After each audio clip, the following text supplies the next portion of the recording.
નમસ્કાર દર્શક મિત્રો, @ગુજરાતમાં આપનું સ્વાગત છે। ગુજરાત ભાજપમાં કમુરતા ઉતરતાની સાથે જ કંઈક મોટું થવાનું છે। ગુજરાતના રાજકીય ગલિયારાઓમાં આ પ્રકારની ચર્ચાએ હાલ તો ભારે જોર પકડ્યું છે, કારણ કે અહેવાલ એવા મળી રહ્યા છે કે ગુજરાત ભાજપના નવા સંગઠનને લઈને કવાયત તેજ બની ગઈ છે અને આના માટે કમલમમાં પણ સતત બેઠકોનો દોર ચાલુ થઈ ગયો છે। જેથી હવે કોણ બનશે મંડળ પ્રમુખ, કોણ બનશે ભાજપ પ્રદેશ પ્રમુખ, તે અંગે હાલ વિવિધ અટકળો ચાલી રહી છે, પરંતુ કોઈ સ્પષ્ટ નામ સામે આવ્યા નથી।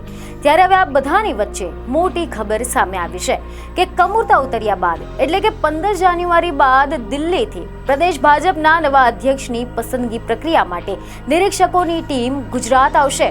જી હા, રિપોર્ટ એવા મળી રહ્યા છે કે કમુરતા પછી દિલ્હીથી ભાજપના નિરીક્ષકો ગુજરાતમાં આવવાના છે અને અહીંયા ધારાસભ્યો તેમજ અન્ય સંગઠનના લોકોની સાથે બેઠક કરશે તેવી માહિતી હાલ તો મીડિયાના સૂત્રો તરફથી મળી રહી છે।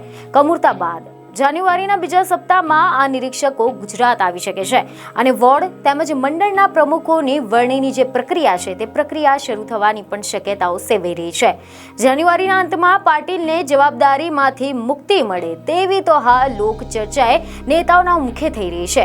હાલમાં CR પાટીલના નેતૃત્વ હેઠળ કાર્યકર્તાઓ માર્ગદર્શન પ્રમાણે કામકાજ કરી રહ્યા છે અને આવામાં હવે રિપોર્ટ એવા મળી રહ્યા છે કે 25 ડિસેમ્બર પછી 9 નગરપાલિકાએ મહાનગરપાલિકાનો દરજ્જો પણ મળી શકે તેવી વાતો પણ વહેતી થઈ રહી છે।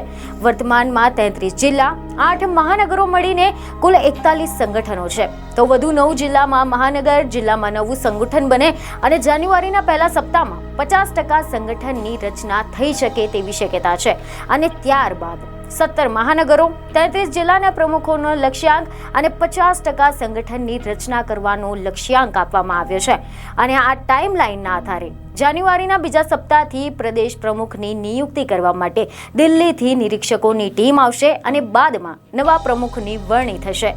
બીજને ખબરો સાથે ફરી મળીશું। ધન્યવાદ।